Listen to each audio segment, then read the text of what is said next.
എന്നോട് പറഞ്ഞൊരു ഫേവറേറ്റ് സാധനം ഉണ്ടാക്കിയിട്ടുണ്ട്. അതാണ് ഞാൻ അല്ലേ? സ്നേഹമാണോ വിളമ്പാൻ പോകുന്നത്? ആണ്. ഇതിനകത്ത് നിറച്ച് സ്നേഹമുണ്ട്, ഒട്ടും കുറവില്ല. ഭംഗിയുള്ള ഒരു കൊച്ചു ഇങ്ങനെ വന്ന് ഞാൻ വിളമ്പും. ഇത്രയും നേരം മര്യാദയുടെ ഭാഷയിൽ നിന്നു. ഞാൻ സത്യമായിട്ട് എന്താ വിചാരിച്ചെന്ന് ഇതിവിടെ ഇങ്ങനെ ഷോക്ക് കൊണ്ടുവയ്ക്കും. എന്നിട്ട് ഇവിടെ നുറുക്കാനും പിടിക്കാനൊക്കെ വേറെ കുറെ ആളുകൾ ഉണ്ടാവും. എന്നിട്ട് ചേച്ചി വെറുതെ ഷോക്ക് വേണ്ടി ഇങ്ങനെ ഇളക്കുന്നു, ഇളക്കല്ലേ ഇളക്കല്ലേ അങ്ങനെ അങ്ങനെ സോറി. സത്യമാണല്ലേ. ഇനി നേരെ ചൊവ്വേ കൈയൊക്കെ തേച്ച് കഴിയാൽ ഇതൊക്കെ പോകത്തുള്ളൂ. ഒരു വീട്ടമ്മയുടെ തനി. പക്ഷെ എന്നാലും ഡ്രസ്സിലൊന്നും ഒന്നും ആവാ. നല്ല എലഗന്റ് ഡ്രസ്സ്, നീറ്റ്. കുറച്ച് കോംപ്ലിമെന്റ്സ് പറയട്ടെ? വേണ്ട, നമുക്കിപ്പോ രണ്ടു കാര്യങ്ങളും കൂടെ. എനിക്ക് സമയമില്ല, എനിക്ക് കുറച്ച് കാര്യങ്ങളും കൂടെ അറിയാനുണ്ട്.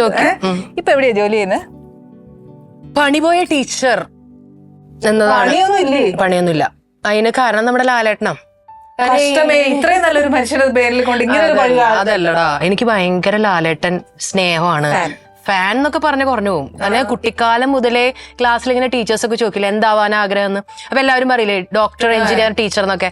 ഞാൻ ലാലേട്ടന്റെ ഭാര്യ ആവാൻ ആഗ്രഹം എന്നാ പറയാറ്. ചേച്ചി അതായത് ഞാൻ പറഞ്ഞതേ, നമ്മുടെ മനസ്സിൽ കുട്ടിക്കാലം മുതലേ ഒരു ഭർത്താവിന്റെ സങ്കല്പം അത് അല്ലെ, നമ്മളെയൊക്കെ പ്രേമിക്കാൻ പഠിപ്പിച്ചത് ലാലേട്ടനല്ലേ? അല്ലേ? ലാലേട്ടൻ ആ ഒരു ഇതുണ്ട് അല്ലെ? എങ്ങനെയാ നമുക്ക് ഒരാളെ പ്രേമിക്കണ്ടേ? ആ ലാലേട്ടന്റെ ഒരു കള്ളച്ചിരിയും ആ ചെരിഞ്ഞുള്ള ഒരു കുറുമ്പ് അല്ലേ? ആ ഒരു എന്താ പറയാ, ബബ്ലിനെസ്. സത്യം, ഒരു നോട്ടിനെസ് ഉള്ള ലാലേട്ടന് ഭയങ്കരമായിട്ടുണ്ട്. അത് ഇഷ്ടപ്പെടാത്ത ആരുമില്ല. അത് തന്നെയാണ് ഇപ്പൊ ആണ് പെണ്ണെന്നില്ല. ലാലേട്ടനോടുള്ളൊരു ഇഷ്ടം ഈവൻ ഇപ്പത്തെ കുഞ്ഞു പിള്ളേർക്ക് പോലും. എല്ലാരും ലാലേട്ടൻ എന്താണ് വിളിക്കുന്നത്? ചെറിയ ക്ലാസ്സിൽ പഠിക്കുന്ന LKG കുട്ടി പോലും എന്താ വിളിക്കുക? ഭയങ്കര ഓറയാണ് അദ്ദേഹം. അടുത്ത് നമ്മൾ നേരിട്ട് കാണാൻ പറ്റിയിട്ടില്ല കേട്ടോ. വലിയൊരു ആഗ്രഹം, ഇങ്ങനെ ലാലേട്ടന്റെ കൂടെ ഇരുന്ന് ഇങ്ങനെ ഒരു ഭക്ഷണം കഴിക്കണം എന്നാണ് ആഗ്രഹം. ആനി ചേച്ചി അതിനൊരു കാരണമാവട്ടെ. നമ്മുടെ ആനീസ് കിച്ചനോ ആനി ചേച്ചി. തമ്പുരാന്റെ അനുഗ്രഹം അറിയാമല്ല. ഞങ്ങളുടെ ക്രിസ്ത്യൻ ഇതില് പറയുന്ന പോലെ മാതാവിലൂടെ കർത്താവിലേക്ക് എന്ന് പറയുന്ന പോലെ ആനി ചേച്ചിയിലൂടെ ലാലേട്ടനിലേക്ക് തമ്പുരാൻ അനുഗ്രഹിക്കട്ടെ. അത് ഞങ്ങളൊരു നിമിത്തമായി. പണി പോയാലും പെരട്ടി സന്തോഷമില്ല. സത്യമാണ്. ഇപ്പൊ ഞാൻ എന്റെ പാഷന് പുറകെയാണ്. എന്റെ സംസാരമാണ് എന്റെ പാഷൻ. ചേച്ചിക്ക് ഫുഡ് ഉണ്ടാക്കുന്ന പോലെയാണ് എനിക്ക് സംസാരം. ആണല്ലേ? കുറച്ച് 5 മിനിറ്റ് നിർത്തുവോ?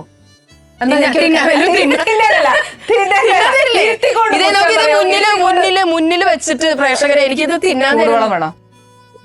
ആക്ച്വലി ടീച്ചറുമായിട്ട് നല്ലൊരു വൈബ് എനിക്കുണ്ട്. അല്ലാതെ ഞാൻ ഒരിക്കലും ഇൻസൾട്ട് ചെയ്യുന്നല്ല ടീച്ചറിന്റെ അടുത്ത്. അതെങ്ങനെ പിടിക്കുന്നു? ഇങ്ങനെയല്ലേ? അങ്ങനെയല്ല.